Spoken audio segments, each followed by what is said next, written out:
नमस्कार, स्वागत है आप सभी का। मैं धर्मेंद्र आप सभी का हार्दिक स्वागत अभिनंदन करता हूं। दोस्तों, जब भी किसी कॉम्पिटिटिव एग्ज़ाम की तैयारी की जाती है तो विशेषकर दो बातों का ध्यान रखा जाता है। पहला कि उस एग्ज़ाम का सिलेबस क्या है, दूसरा उसकी पिछली परीक्षाओं में किस तरह के प्रश्न पूछे गए हैं। तो अगर आप भी कर रहे हैं रीट के किसी भी लेवल की तैयारी, चाहे लेवल 1 या लेवल 2, तो आपको ये पता होना चाहिए कि पिछली परीक्षाओं में किस तरह के प्रश्न आपसे पूछे गए हैं। तो आज मैं आप लोगों के लिए लेकर आया हूँ एक शानदार सेशन जिसमें मैं आपको बताने वाला हूँ रीट लेवल 2 साइंस मैथ के अंदर मैथ्स के जो प्रश्न पूछे जाते हैं उन प्रश्नों का जो क्रम होता है वो क्या रहता है, या ऐसे कहूँ कि उन प्रश्नों में किस तरह के प्रश्न आपसे पूछे गए हैं पहले की परीक्षाओं में वो क्या रहे हैं, यानी किस तरह के प्रश्न परीक्षाओं में पूछे गए हैं। तो आज हम एक बड़ा ही प्यारा सेशन करने वाले हैं जिसमें हम सन 2021 में पूछे गए रीट के प्रश्नों के बारे में चर्चा करने वाले हैं। तो मुझे उम्मीद है कि आपको सेशन पसंद आएगा और मैं आपसे कहूँगा कि अगर आपको सेशन पसंद नहीं आए या पसंद आए फिर भी आप कमेंट करके ज़रूर बताएं कि आपको इस सेशन कैसा लगा। क्यों? इससे हमें मोटिवेशन मिलता है कि हम आगे कुछ आपके लिए और बेहतरीन कर सकें, हमारी गलतियों को सुधार सकें, कमियों को दूर कर सकें। तो मैं आपसे कहना चाहूँगा कि इस सेशन को पूरा लीजिए और आज हम 2021 में पूछे गए प्रश्नों का सॉल्यूशन करने जा रहे हैं। तो स्टार्ट करते हैं पहले प्रश्न के साथ। और बच्चों, पहला प्रश्न आपके सामने क्या है? एक बड़ा ही शानदार प्रश्न आपसे पूछा गया।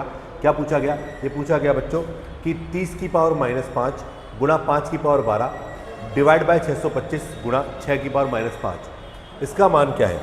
तो सबसे पहले आप समझिए कि आपको लिखा हुआ है 30 की पावर -5, आगे लिखा हुआ है 5 की पावर 12। तो देखो दोनों का आधार अलग अलग है, डिवाइडेड बाय 625 ये होगा 5 की पावर 4 और गुणा 6 की पावर -5। यानी इसको इस तरह से सॉल्व करना है कि नंबर आपका डायरेक्टली इस तरह से आए। जब भी क्वेश्चन करना हो हमेशा क्वेश्चन में चीज़ ध्यान रखिए कि क्वेश्चन के ऑप्शंस क्या क्या है, क्योंकि आपको इन 4 ऑप्शन में ही अपना आंसर टिक करना है, इसके अलावा आंसर आपको टिक नहीं करना है बच्चों। तो अगर मैं आपसे कहूँ कि आप देखिएगा इन सब का सॉल्यूशन की अगर मैं बात करूँ बच्चों तो देखना ज़रा। सबसे पहले 30 को आपने लिखा 6 गुणा 5, तो 6 की पावर भी -5 गुणा 5 की पावर भी -5, ओके, गुणा 5 की पावर 12 आपके पास लिखा हुआ है, डिवाइडेड बाय अगर आप देखोगे तो 625 को आप लिख सकते हैं 5 की पावर 4।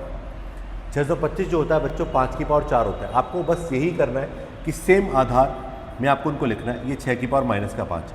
तो आप नोटिस करेंगे कि 6 की पावर -5 और 6 की पावर -5 ऊपर नीचे सेम टर्म दी हुई है। अगर ऊपर नीचे बच्चों सेम टर्म दी हुई है तो ये आपस में कट जाती है, और कटने के बाद जरा देखिए, देखो इन दोनों का आधार 5 है और 5 जब आधार समान है तो घातें जुड़ जाएंगी। तो 12 में से 5 माइनस का हो गया और बटे वाली पावर जो ऊपर आती है तो बच्चों वो भी माइनस हो जाती है। तो यहाँ पर बचेगा 5 की पावर, 12 में से 9 गया तो 3 बचेगा, और 5 की पावर 3 क्या होगा बच्चा? 125 हो गया। तो आप देख सकते हैं कि कितना आसान क्वेश्चन था बच्चों, ये कितना आसान तरीके से हमने इस क्वेश्चन को कर लिया। तो इसका आंसर क्या आया? ऑप्शन सी इसका करेक्ट जवाब हो गया। तो आप देख सकते हैं कि क्वेश्चन को आसान करने के लिए पहले क्वेश्चन को समझना ज़रूरी है कि क्वेश्चन किस प्रकार का आपसे पूछा गया है और उसके अंदर क्या क्या चीज़ें आपको इंक्लूड करनी है, वो आप एक एक चीज़ का ध्यान रखेंगे बच्चों। चलिए क्वेश्चन नंबर 2 की बात करते हैं। क्वेश्चन नंबर 2 आपके सामने है।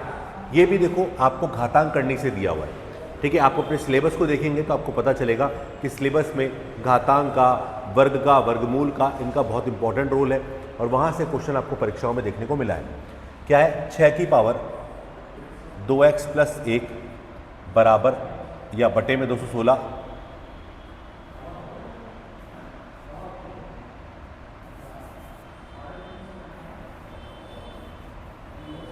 ये लिखा हुआ बटे में 216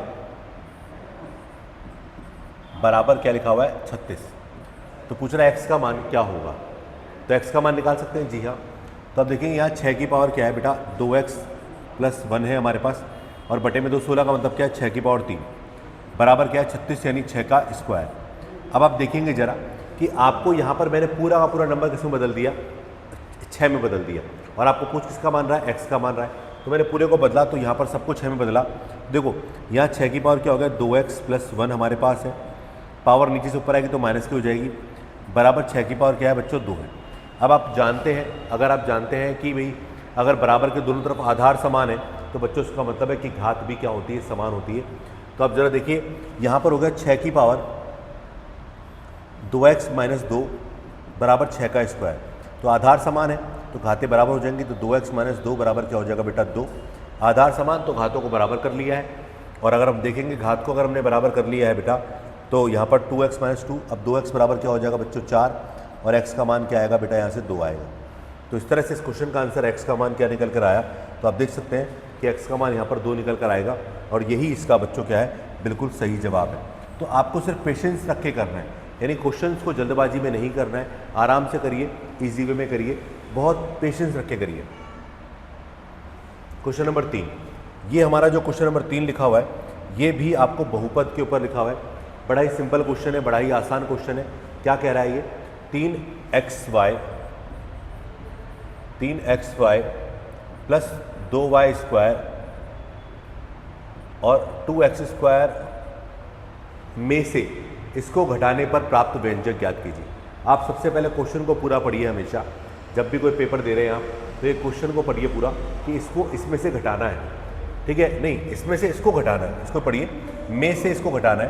तो बेटा अगर आपने घटाया किसका, माइनस का 5x², ये माइनस का है, उसके बाद 7y² ये प्लस का है, और 4xy ये माइनस का है। आपको इसमें से इसको घटाना है, तो जिसको घटाना है उसके सभी पदों का क्या कर लीजिए, साइन चेंज कर लीजिए। उसके सभी पदों का साइन क्या करिए, चेंज करिए। अगर जोड़ना है तो मत करिए, लेकिन घटाना है तो चेंज करिए। तो माइनस का क्या हो गया बच्चे, प्लस, प्लस का क्या हो गया माइनस, और माइनस का क्या हो गया प्लस हो गया। अब जरा सॉल्व करो, देखो तो 5x² प्लस का है, उसमें 2x² घटाया तो क्या बचेगा बच्चों, 3x² बचेगा। क्या बचेगा, 3x² बचेगा। अब आप देखिए कौन कौन से ऑप्शन में 3x² है, तो 1 और 2, इन दो ऑप्शन में 3x² है, तो इसका मतलब आंसर बी नहीं होगा और आंसर डी नहीं होगा, आंसर बी नहीं होगा और आंसर डी भी नहीं होगा। तो आंसर क्या होगा बेटा, ए और सी में से आंसर होगा। अब आपको चेक करना है कि देखो 7xy तो मिलेगा, पर y वाले टर्म आपको मिली तो आंसर आ जाएगा।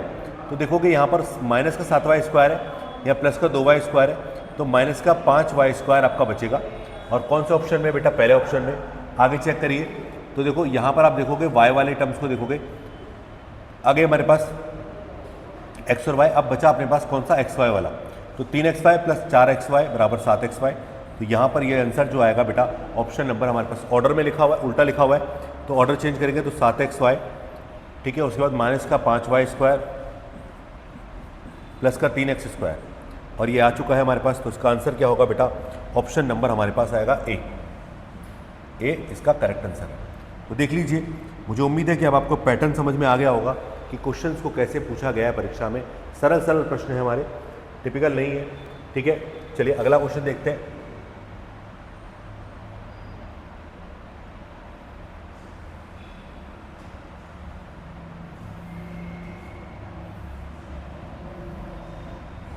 अगला प्रश्न भी देखेंगे, बड़ा इंपॉर्टेंट प्रश्न है। क्या लिखा हुआ है, पॉलिनोमियल पे क्वेश्चन है, व्यंजक 9a² माइनस 9ab माइनस का 40b² का गुणनखंड ज्ञात कीजिए।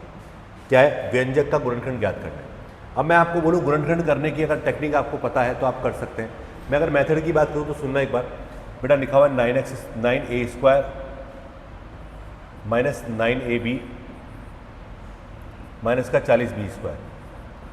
ऐसे क्वेश्चंस में आप हमेशा क्या करते हैं, एक तरह से जब स्क्वायर टर्म होती है हमेशा, तो आप फर्स्ट टर्म को लास्ट टर्म से मल्टीप्लाई करते हैं। तो 40 गुणा 9 कितना हुआ बेटा, 360 हुआ। कितना हुआ, 360। अब आपको दो नंबर ऐसे सोचने पड़ेंगे जिनको गुणा करने पर 360 हमारे पास आ जाए। आपको दो नंबर सोचने पड़ेंगे जिनको गुणा करने पर 360 आ जाए, और साथ ही उनको जोड़ने घटाने पर क्या आ जाए बेटा, 9ab भी हमारे पास निकल कर आ जाए। तो आप ऐसे दो नंबर सोचिए जिनको गुणा करने पर 360 आए। तो आप सोचोगे कि यार सर इसमें तो बहुत टाइम लगेगा। जी हाँ बच्चे, बहुत टाइम लगेगा। तो आपको सोचने में समय लगेगा, पर मैं सोच के बताऊं तो आप उसको तोड़ोगे। 9a² 24ab में से 15ab घटा दो। 24 में से क्या घटाओ, 15ab, तो बचेगा 9। और 15 गुणा 24 कितना होता है, 360 होता है। तो जब आप इसको इस तरह से तोड़ेंगे तो आप देखेंगे कि ये वाला फॉर्मेट बिल्कुल सही हो गया। अब इसमें क्या होगा बच्चे, पहले दो में कॉमन आ रहा है। जी हाँ, पहले दो में 3a कॉमन आ रहा है, तो भाग लगाया तो 3a बचेगा हमारे पास, और जब इसका भाग इसमें लगाया तो 8b बचा यहाँ पर। ऐसे कॉमन लिया हम लोगों ने। अब इन दोनों में कॉमन क्या आ रहा है, आप बोलोगे सर 5b कॉमन आएगा, बिल्कुल ठीक है, और भाग लगाया तो 3a माइनस का 8b हमारे पास हो गया। तो आप देख सकते हैं कि जब आपने इसको फैक्टराइज किया तो आपको एक हिंट मिल गया कि किस तरह से आपने इसको तोड़ा है। अब जरा देखो कि इन दोनों में कॉमन क्या आ रहा है, तो आप बोलोगे sir 3a minus 8b common आ रहा है, और यहाँ पर क्या बचेगा, यहाँ पर बचेगा 3a और यहाँ पर बचेगा 5b। तो आप देख सकते हैं कि इस तरह से आप इस क्वेश्चन का आंसर निकाल सकते हैं, यानी बहुत आसान तरीके से हमने इसका आंसर निकाल लिया। तो 3a minus 8b, 3a minus 8b एक येरा और एक येरा, और इनमें कौन सा 3a प्लस 5b, तो ऑप्शन क्या होगा बी। ऑप्शन क्या होगा बच्चे, बी इसका राइट आंसर हो जाएगा। अब एक और चीज़, अगर कभी आपको लगता है कि इस तरीके से आप आंसर निकाल रहे हो और आपको लग रहा है कि तोड़ने घटाने में हमको समय ज़्यादा लग रहा है, तो मैं आपको एक हिंट देना चाहूँगा कि अगर कभी आपको लगे कि जोड़ने घटाने में समय ज़्यादा लग रहा है, तो एक छोटा सा तरीका बता रहा हूँ, बहुत आसान सा तरीका बता रहा हूँ मैं, क्या कि आप ऑप्शन पे जाइए, ऑप्शन पे जाके क्या करो, मल्टीप्लाई कर लो, क्योंकि गुणनखंड ये दोनों ही तो हैं। गुणा करो, देखो सबसे पहले फर्स्ट और लास्ट को गुणा करो। देखो अगर मैं फर्स्ट को गुणा करता हूँ तो 3 इंटू 3 9a² आएगा, बोलो है क्या ऑप्शन क्वेश्चन में, बिल्कुल ठीक है। और 5 को 5 से गुणा करो, इस वाले टर्म को गुणा करो, तो 5 25 माइनस का 25 b²। अब आप बोलोगे सर ये तो क्वेश्चन में है ही नहीं, तो इसका मतलब ये वाला आंसर नहीं होगा, ये वाला आंसर नहीं होगा, ठीक है। अब अगला ऑप्शन देखो, अब 3 गुणा 3 कितना हुआ, 9 हुआ। यहाँ पर भी 3 गुणा 3 कितना हुआ, 9a², ठीक है। 3 गुणा 3 क्या होगा, 9a² होगा। लेकिन अगर हम बात करें गुणा की, तो ये हो गया 25b², ये हो गया 40b², ये हो गया माइनस का 40b², ये 64b²। तो डी भी नहीं होगा, बचा कौन सा, बी और सी। तो बी और सी के ऑप्शन को देखिए आप, देखो 5 गुणा 8, 8 पंजे 40b² माइनस का 5 गुणा 8, तो कभी तो भी कितना हुआ 40। अब दोनों को गुणा करके देख लो, अगर मैं इसको गुणा करता हूँ बेटा, तो 3 गुणा 3 9a², इसको गुणा किया 8 3 24 ab, फिर प्लस का 15 ab, फिर माइनस का 40 b²। अगर आप इसको सॉल्व करके देखेंगे तो बेटा आपको क्या मिल रहा है, देखो यही मिल रहा है क्या, 24 में से 15 गया तो 9, बिल्कुल 9 है। अगर आप इसको गुणा करने जाते तो आता 9a², इसको इससे गुणा किया प्लस का 24 ab, माइनस का 15 ab, माइनस का 40 b²। तो आप देख पाएंगे कि यहाँ पर प्लस का 9 ab मिलेगा और यहाँ पर माइनस का 9 ab, तो आंसर कौन सा होगा बच्चे, बी इसका बिल्कुल सही जवाब हो जाएगा। तो आप इस तरह से इतने प्यारे प्यारे क्वेश्चंस को आप सॉल्व कर सकते हैं। चलिए अगला क्वेश्चन देखते हैं। अगला क्वेश्चन हमारे सामने है,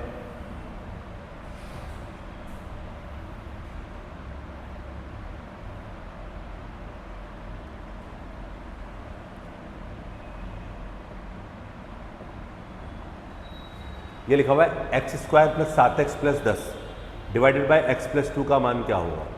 अब वो वाली बात है, अगर आपको डायरेक्ट समझ में आता है तो देखो मैं जैसे एक सिंपल एग्जांपल बोलता हूँ, बताओ 6 में 2 का भाग लगाऊं तो क्या आएगा, 3 आएगा। अब उल्टा बोलूँ उसको मैं कि 6 निकालने के लिए 2 को 3 से गुणा कर लो, यानी जिसका भाग लगाया और जो भागफल आया इनको गुणा करूंगा तो हमेशा भाजक के बराबर आएगा, भाज्य के बराबर आएगा। तो भाजक गुणा भागफल बराबर क्या होगा, जब शेषफल 0 पूरा पूरा भाग जा रहा है तो इनका गुणनफल इसके बराबर हुआ। तो आपको क्या करना है बच्चों, आपको एक छोटा सा काम करना है। क्या करना है, आप ऑप्शन को देखिए कि किस ऑप्शन को अगर मैं x प्लस 2 से गुणा करूँ, किस ऑप्शन को मैं x प्लस 2 से गुणा करूँ कि ये आ जाए। तो देखो जरा, इसके लास्ट में 1 है तो 1 गुणा 2 कितना हुआ, 2 हुआ, यहाँ पर तो 10 है। 3 गुणा 2 कितना हुआ, 6, यहाँ पर 10 है। 2 गुणा 2 कितना हुआ, 4, यहाँ पर 10 है। 5 गुणा 2 कितना हुआ, 10। तो आंसर कौन सा होगा, डी, इसका सही जवाब हो गया।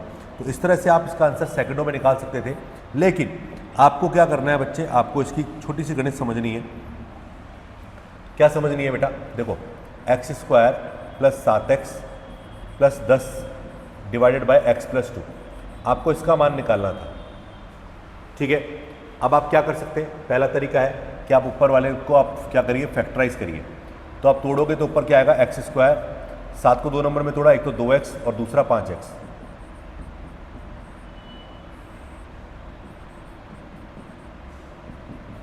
पहले 2 में कॉमन क्या आ रहा है, x,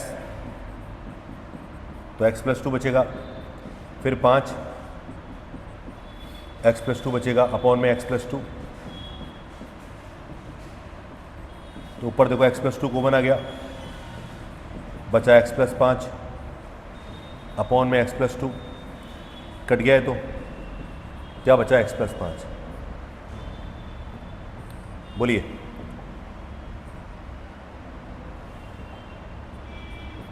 हुआ कि नहीं हुआ फास्ट। तो इस तरह से आप चीज़ों को बहुत आसानी से समझ के कर सकते हो, कोई दिक्कत आपको नहीं आएगी। चलिए क्वेश्चन नंबर 6 पर चलते हैं। और क्वेश्चन नंबर 6 क्या है,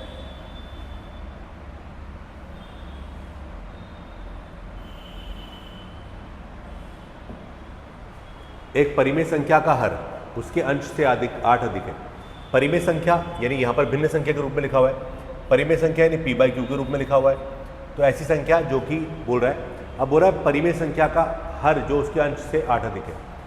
क्या इसका हर इसके अंश से 8 ज़्यादा है? बिल्कुल ठीक है, तो पहला ऑप्शन हो सकता है। मैं आपको बार बार बोल रहा हूँ ऑप्शन के तरीके से आप जाइए, ऑप्शन के तरीकों को भी देखिए। क्या 8 ज़्यादा है? बिल्कुल हाँ, ये गलत है क्योंकि हर अंश से अधिक है।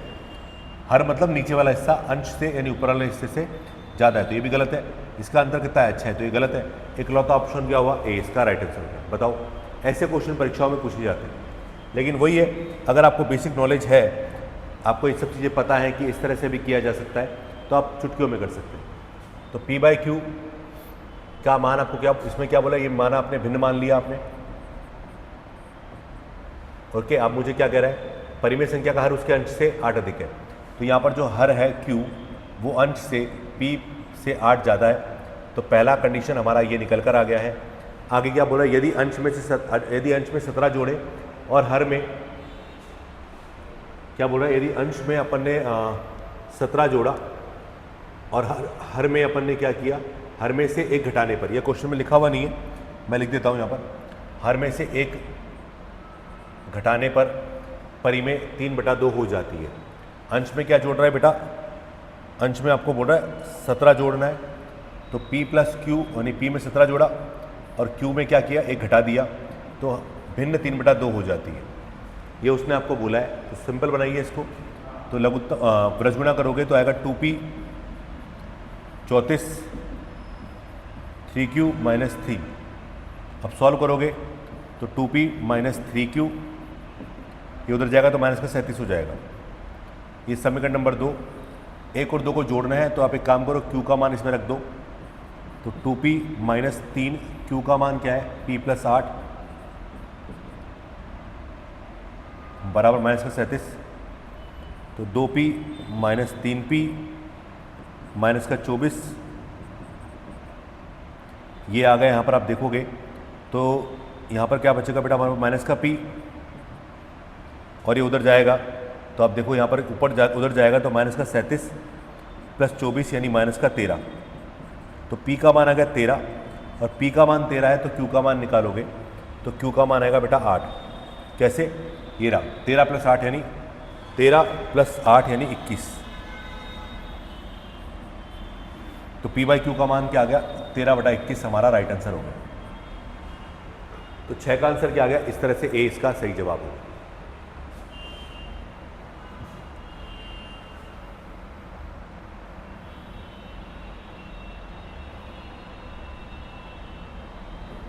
चलिए, क्वेश्चन नंबर 7 क्या है? बोल रहा है छोटी से छोटी वर्ग संख्या जो कि 7, 14, 21 से प्रत्येक से विभाजित हो जाती है, वह ज्ञात करो। फिर ऑप्शन की बात कर सकते हो। प्रत्येक आपको बोला छोटी छोटी संख्या बोल रहा है, छोटी संख्या और कौन संख्या? वर्ग संख्या आपको बोला है। तो बोला 7, 14, 21 से डिवाइड हो रही है, तीनों से डिवाइड होनी चाहिए, 7 से, 14 से और 21 से डिवाइड होनी चाहिए। वह संख्या क्या है? अब वर्ग संख्या भी ढूंढो। देखो, सबसे पहले अगर हम बात करें तो आपको मैं बता दूं कि यहाँ पर वर्ग आपको पता हो तो आप सभी जानते हैं कि यहाँ पर 98 वर्ग नहीं होता है, 394 वर्ग नहीं होता है, 1764 वर्ग होता है, ठीक है। और ये जो हमारा 2024 और 2056 जो है, ये भी हमारा वर्ग होता है क्या? ये हमारा वर्ग, बताओ वर्ग होता है क्या? तो अगर ये वर्ग है कि नहीं पता नहीं, लेकिन ये वर्ग है। और मुझसे पूछा क्या है? छोटी संख्या। अब आपको पहली बात तो ये कि मैं आपको जो बता रहा हूँ, अब आपके दिमाग में आएगा कि सर हमें तो वर्ग याद ही नहीं है। तो वर्ग याद नहीं तो एटलीस्ट वर्ग याद रखिए। 2056 किसी का वर्ग होता है क्या? अगर मैं जनरली बात करूँ तो 2056 किसी का वर्ग नहीं होता है, इसलिए आपका आंसर क्या होगा? बी। तो आप ऑप्शन से वेट कर सकते हो। लेकिन अगर मेथड की बात करें तो देखो, सबसे पहले तीनों का एलसीएम लिया जाएगा, किसका? संख्या होगा, क्योंकि जो तीनों से डिवाइड है। तो एलसीएम किसका? 7 का, 14 का, 21 का, और 21 तीनों का एलसीएम जो लिया जाएगा वो एलसीएम कितना आएगा बेटा? 84। क्या आएगा? 84। लेकिन आपको ऐसा नंबर निकालना है जो कि क्या हो? जो कि क्या हो? पूर्ण वर्ग भी हो। क्या 84 वर्ग है क्या? नहीं है। तो 84 का मतलब क्या होता है बेटा? सर 84 का मतलब होता है 2184, ठीक है। और 84 क्यों ले लो? 42 लो ना, 42 ठीक है। यहाँ पर ये जरूर ध्यान रखो। देखो, आप बोलोगे सर 42 ठीक था, बिल्कुल 42 से है, और 42 से आप निकाल सकते हो। देखो 42 का मतलब क्या है बेटा? 42 का मतलब है 2 गुणा 3 गुणा 7। आपको वर्क करना है तो देखो सबकी पावर देखो एक बार आप, सबकी पावर कितनी है 1, तो सबकी पावर 2 होनी चाहिए। सबकी पावर अगर 2 होगी तो ये वर्ग स्क्वायर बनेगा। तो वर्ग के लिए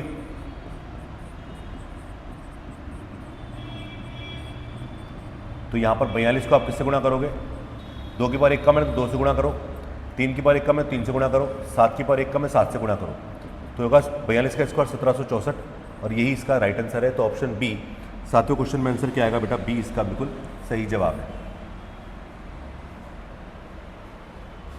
चलिए क्यूब रूट का क्वेश्चन आ गया हमारे सामने।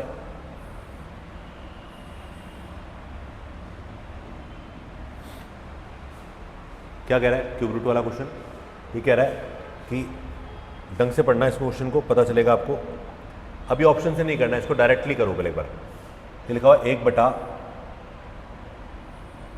8 के बटे में 0.000216 का क्यूब रूट प्लस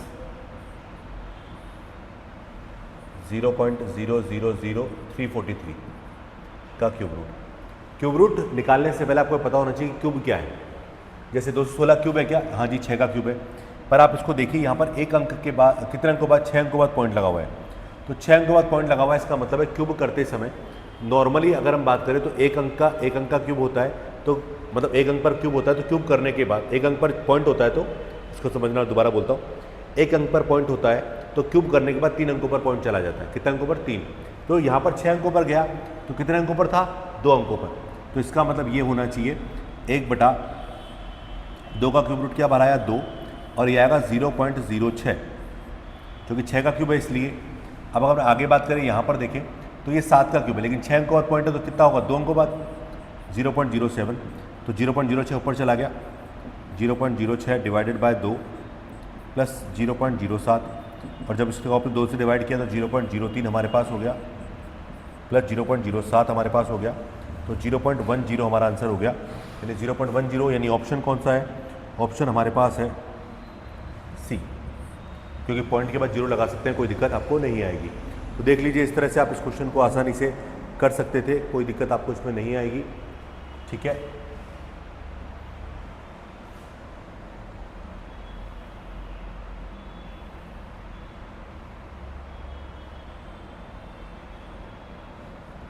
अब ये जो क्वेश्चन है बेटा चक्रवृद्धि ब्याज का क्वेश्चन है।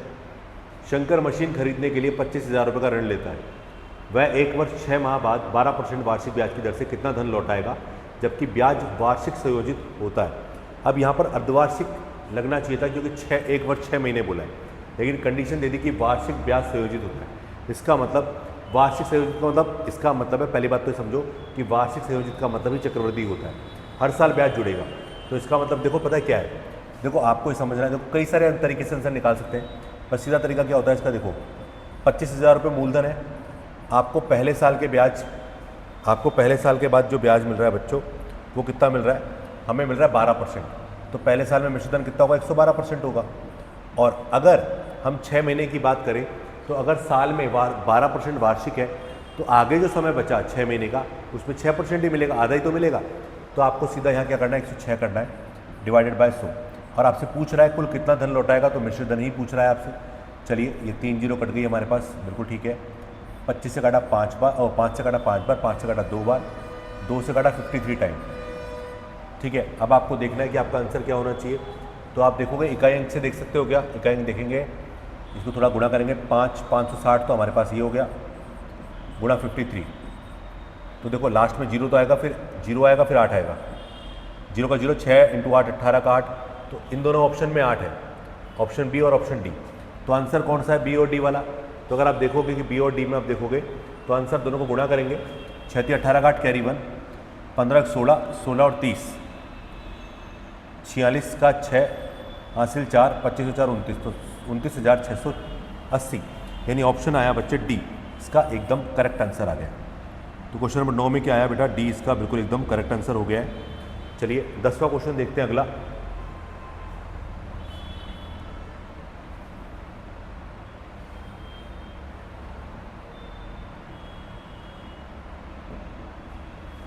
राजन 2 छत पंखे 2500 रुपये प्रति पंखे की दर से खरीदा।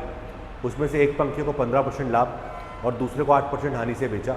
इस सौदे में कितने % का लाभ अथवा हानि हुई आपसे पूछ रहे हैं। तो जरा देखो, यहाँ पर सबसे पहली बात है क्रय मूल्य दिया हुआ है। क्या दिया हुआ है बच्चे? क्रय मूल्य दिया हुआ है।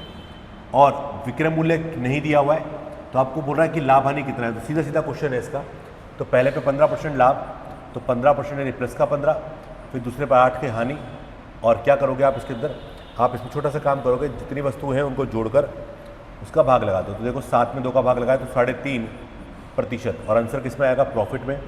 तो क्या आ गया आंसर? 3.5% लाभ हो गया। अगर आप इसको मेथड से करने जाते तो भी हो जाता ये। कैसे?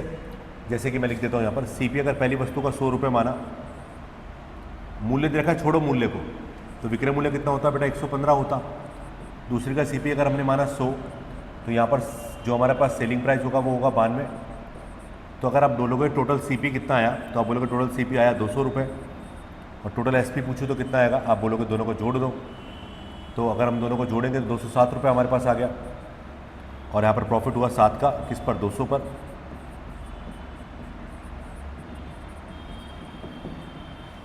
%3.5। इस तरह से आप कर सकते हैं। चलिए क्वेश्चन नंबर 11।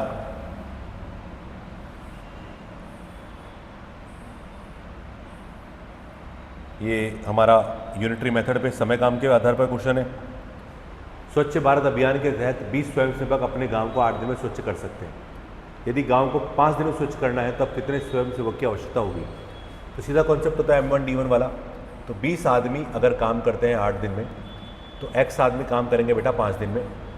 x का मान निकालना है, तो 20 गुणा 8 डिवाइडेड बाय 5, 4, तो आ गया 32। तो कितने स्वयंसेवक की आवश्यकता होगी बेटा? 32 स्वयंसेवक की आवश्यकता होगी। ऑप्शन बी इसका सही जवाब है। तो जिन क्वेश्चन में समय नहीं देना तो उसमें क्यों समय देना है? ठीक है, और जिनमें समय देना है उसमें ज़रूर देना है, क्योंकि प्रैक्टिस आपको तभी हो पाएगी जब आप समय देकर ढंग से करेंगे।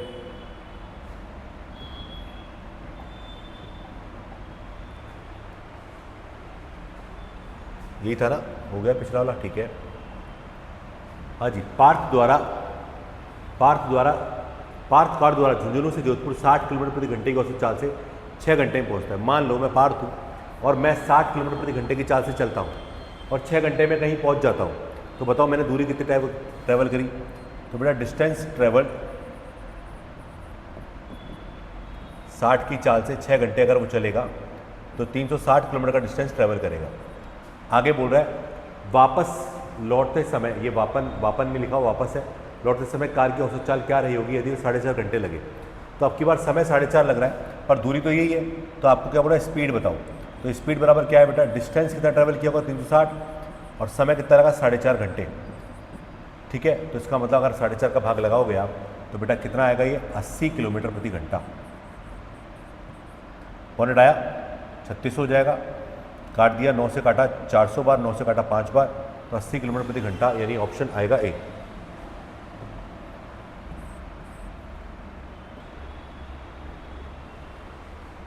चलिए क्वेश्चन नंबर 13 देखते हैं। एक गांव की जनसंख्या पहले 50,000 थी, उसके पश्चात पहले वर्ष में 5% की बढ़ोतरी हुई, दूसरे वर्ष में महामारी के कारण जनसंख्या 10% घट गई, तीसरे वर्ष में बढ़ोतरी 4% पाई गई।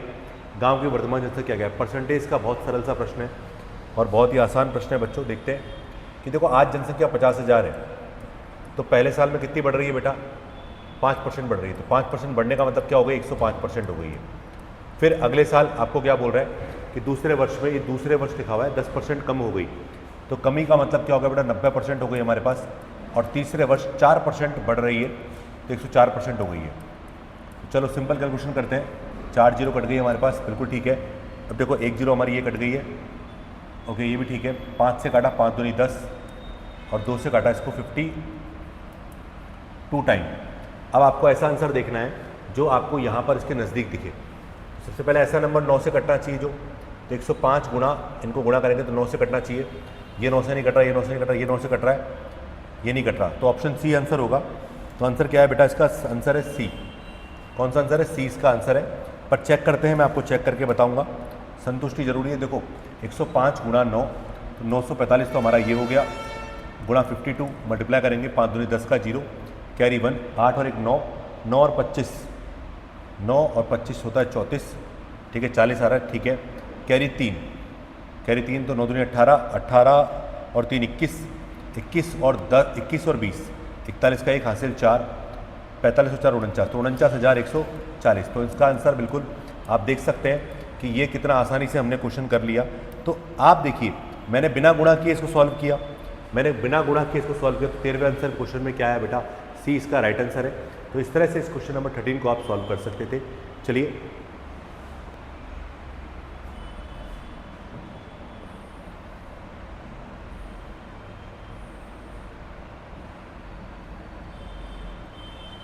इसमें सीधा सीधा डायग्राम बना के क्वेश्चन आपसे पूछा गया है। देखो क्वेश्चन क्या है, दिए गए चित्र में P और Q पैरेलल है, ये P और Q पैरेलल लिखा हुआ है, ये वाला x का मान पूछ रहा है। तो डायग्राम के अंदर ही चेंजेस करते हैं एक बार और देखते हैं कुछ बैठेगा क्या हमारे से, कुछ समझ में आएगा क्या हमें। तो देखो सबसे पहले P और Q पैरेलल है, अगर दो लाइन पैरेलल तिरछी रेखा काट रही है तो तिरछी रेखा काटती है तो क्या होगा बेटा, यहाँ पर जैसे ये 95 है तो ये भी क्या होगा बेटा 95 होगा, क्या होगा 95। क्यों होगा 95, इस बात को समझिए पहले एक बार। भाई मुझे ये बोला गया कि ये 95 है, ये दोनों रेखाएं समांतर है, तो दोनों रेखाएं समांतर तो तिरछी रेखा काटी, तो ये कोण और ये कोण संगत कोण कहलाएगा, तो बेटा ये क्या होगा 95 होगा, ठीक है। अच्छा ये 30 है तो ये भी क्या होगा 30 होगा, क्यों, शीर्षाभिमुख कोण, देखो दोनों रेखा काट रही है, तो ये 95 और 30 125 और बचा ये x का मान क्या होगा बेटा 55 डिग्री, क्या होगा ऑप्शन ए। तो देखो ज्योमेट्री जो होती है ना वो और फास्ट होती है, वो इजी होती है, एडवांस मैथ।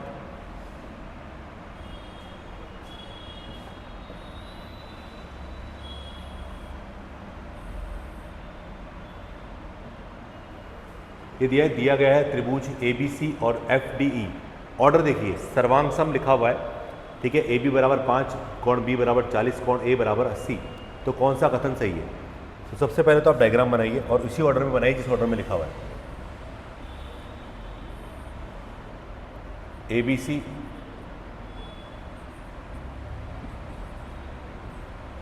और FDE, तो FDE ऐसे कर लिया करो, एक ही डायग्राम, सर्वांग सम है तो एक ही डायग्राम बना लिया करो। कोण A बराबर 80 डिग्री दिया हुआ है, कोण B बराबर 40 डिग्री दिया हुआ है। अब आप बताओ ये 80 40 तो ये कितना हो जाएगा 60, जो कि तीनों कोणों का कितना होता है 180 होता है। और ABC में AB बराबर 5, AB है तो 5 सेंटीमीटर हमारे पास ही है। अब लिखो किसका DF का मान 5 है क्या, DF 5 है, बिल्कुल सही है। तो DF 5 1 2 दोनों में है। और कोण F और E 60 है, E 60 है तो DF बराबर यानी ऑप्शन बी आ गया, ऑप्शन क्या आ गया बी। तो DF बराबर आपको 5 दिया हुआ है और E बराबर 60 दिया हुआ है, ठीक है। तो इस तरह से आप इस क्वेश्चन को कर सकते थे।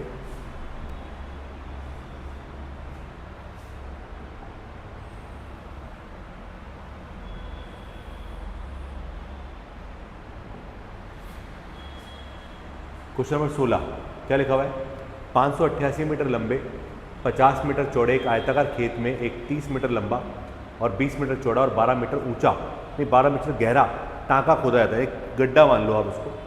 इस प्रकार निकाले गए मिट्टी को बालू के खेत के शेष भाग में एक समान रूप से फैला दिया जाता है, तो खेत में बढ़ी हुई ऊंचाई क्या होगी। इस क्वेश्चन को समझना एक बार बेटा, एक खेत है हमारे पास एक खेत है, ये रहा बड़ा सारा, इसकी लंबाई आपको दे रखी 588 और चौड़ाई दे रखी 50, और इस खेत में आपने 30 पीस ऐसे आपने 30 20 और 12 मीटर गहरा खड्डा खोदा गया और उस मिट्टी को निकालकर कहाँ बिछाया गया, यहाँ बिछाया, इसमें से निकाली मिट्टी और इसको यहाँ बिछा दिया। तो आपसे क्या बोल रहा है, बढ़ी हुई मिट्टी की ऊंचाई ज्ञात होगी। अच्छा बताओ इससे जो मिट्टी निकलेगी उसका आयतन कहाँ होगा, इस वाले में क्षेत्र में होगा, और ये एक ऐसी आकृति है जिसका आयतन कैसे निकालोगे, इसके आधार का क्षेत्रफल गुणा इसकी ऊंचाई। तो अगर आप देखोगे इस क्वेश्चन को जरा समझना एक बार, ठीक है। तो इसका क्षेत्रफल कितना हुआ, इसका क्षेत्रफल हो गया 588 गुणा 50, ये इसका क्षेत्रफल हो गया।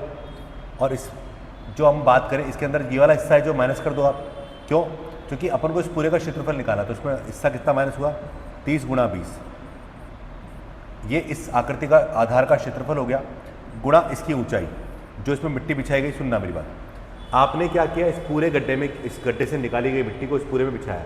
तो इस पूरे का जो क्षेत्रफल है ना बच्चे, इस पूरे का जो क्षेत्रफल है वो कितना होगा, बड़े का क्षेत्रफल माइनस छोटे का क्षेत्रफल और गुणा उसकी ऊंचाई, ये हमेशा आयतन कहलाएगा। और बराबर जो आयतन होगा वो किसके बराबर होगा बेटा, इस गड्ढे के आयतन के बराबर। गड्ढे का आयतन क्या होगा, 30 गुणा 20 गुणा 12। बस ये ध्यान रखिएगा, ये सब मीटर में है, मैंने अभी सब मीटर में माने, एस भी मीटर में है। तो इसको गुणा करोगे आप, तो इसको गुणा करने पर देखो क्या आएगा अपने पास, 0, 5 × 40 का 0, कैरी 4, 40 और 44 का 4, भाई 0 का 0, 5 8 5 40 का 0, कैरी 4, 40 का 0, 44 का 4, कैरी 4, तो 29 ही आ गया। माइनस का 600 हमारे पास हो गया, गुणा h बराबर 30 गुणा 20 गुणा 12। अभी नहीं काट रहा, बाद में काटूंगा इसको मैं। तो 600 कम किया तो 28,800 गुणा h बराबर 30 गुणा 20 गुणा 12। h का मान 30 गुणा 20 गुणा 12,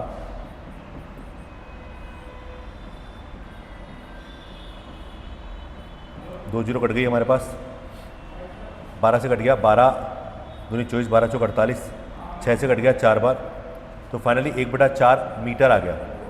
और 1/4 मीटर का मतलब 1/4 को 100 से गुणा कर दो, तो ये चला गया सेंटीमीटर में, तो आ गया 25 सेंटीमीटर, तो आएगा 25 सेंटीमीटर, यानी ऑप्शन डी। जल्दबाजी मत करिएगा वरना ऑप्शन सी भी हो जाएगा, क्योंकि वहाँ भी 2.5 लिखा हुआ है, लेकिन ये क्या आएगा, 1/4 मीटर, 1/4 बचा, 1/4 यानी इसका मतलब है 1 मीटर में 100 सेंटीमीटर होते हैं, तो 1/4 मीटर का मतलब 25 सेंटीमीटर हो जाएगा।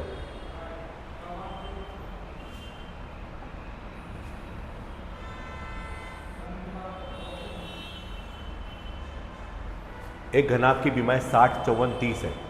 उस घनाभ के अंदर 6 सेंटीमीटर भुजा के कितने घन रखे जा सकते हैं। ये क्या है, जब एक बड़ा घनाभ, जैसे मान लो कमरा है, इस कमरे में आपको घन रखने 6 सेंटीमीटर भुजा के, तो क्या करना होता है, यानी बड़े कमरे का आयतन जो है वो छोटे छोटे घनाभ, मतलब जो बड़े घनाभ का आयतन है वो छोटे छोटे घनों के आयतनों के बराबर है। तो आपको जब भी संख्या निकालनी हो तो क्या करोगे, n का मान निकालो, संख्या यानी n का मान निकालो, तो n का मान बड़ा आयतन 60 गुणा 54 गुणा 30 में छोटे आयतन का भाग लगा दो, 6 गुणा 6 गुणा 6, ये कट गया 10 बार, ये कट गया 9 बार, ये कट गया 5 बार, तो आ गया 450। तो आंसर आएगा सी।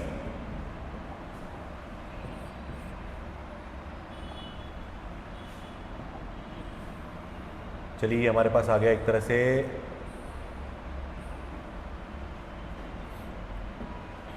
ये बहुत ही आसान क्वेश्चन है।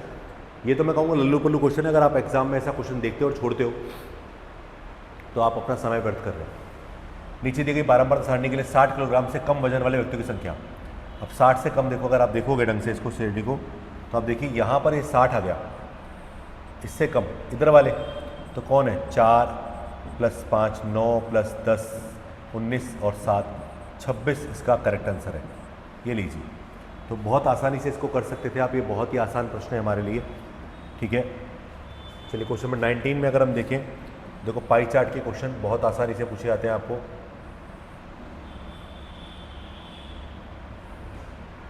पाई चार्ट आपको दिख रहा होगा थोड़ा थोड़ा। निम्न पाई चार्ट एक कमरे के निर्माण में विभिन्न मदों पर खर्च को दर्शाता है। यदि कमरे के निर्माण में कुल 2 लाख रुपए लगे हैं तो मजदूरी पर कितने रुपए व्यय किए गए थे। मजदूरी का मतलब है लेबर। अब यहाँ पर लेबर का डिग्री नहीं दे रखा है, ये 54 डिग्री है, तो आपको पहले तो लेबर का डिग्री निकालना है। आपको पता है पूरा 360 डिग्री होता है, तो 108 + 36 + 72 + 54, इन सबको जोड़ के कितने से घटाना है, 180 में से, ठीक है। तो इन सबको जोड़ो, पहले तो इन सबको जोड़ो एक बार।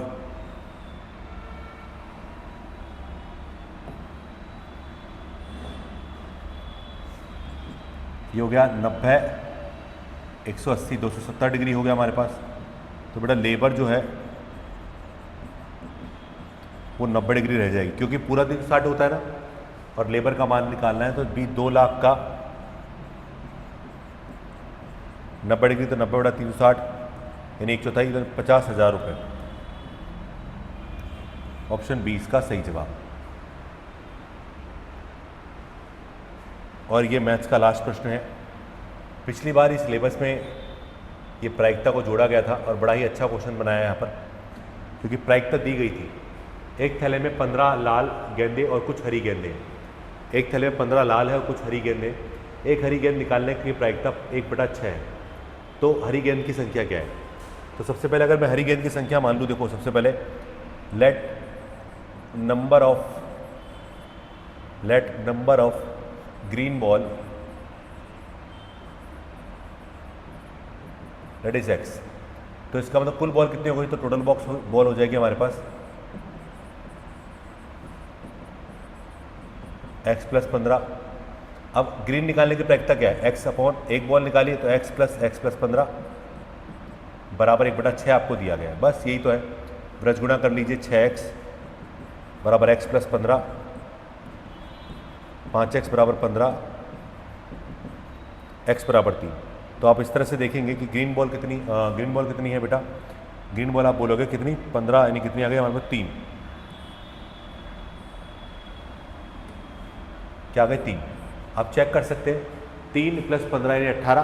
तो 3 में से एक गेंद निकालें, 3/18 हमारा आंसर होगा, 1/6। तो 20वें क्वेश्चन का आंसर हमारा हो गया। तो इस तरह से आपके 2021 में मैथ्स के 20 प्रश्न पूछे गए थे। 30 होते हैं, 10 क्वेश्चन टीचिंग मेथड के हैं, लेकिन आप ये 20 क्वेश्चन देखिए और बहुत ही आसान क्वेश्चन होते हैं पात्रता परीक्षा में। आप आसानी से इनको जज कर सकते हैं, सीख सकते हैं। मुझे उम्मीद है कि आपको ये सॉल्यूशन समझ आया होगा और आप इसको दोस्तों से शेयर करेंगे। अभी मैं आपसे विदा चाहता हूँ। धन्यवाद। Thank you so much.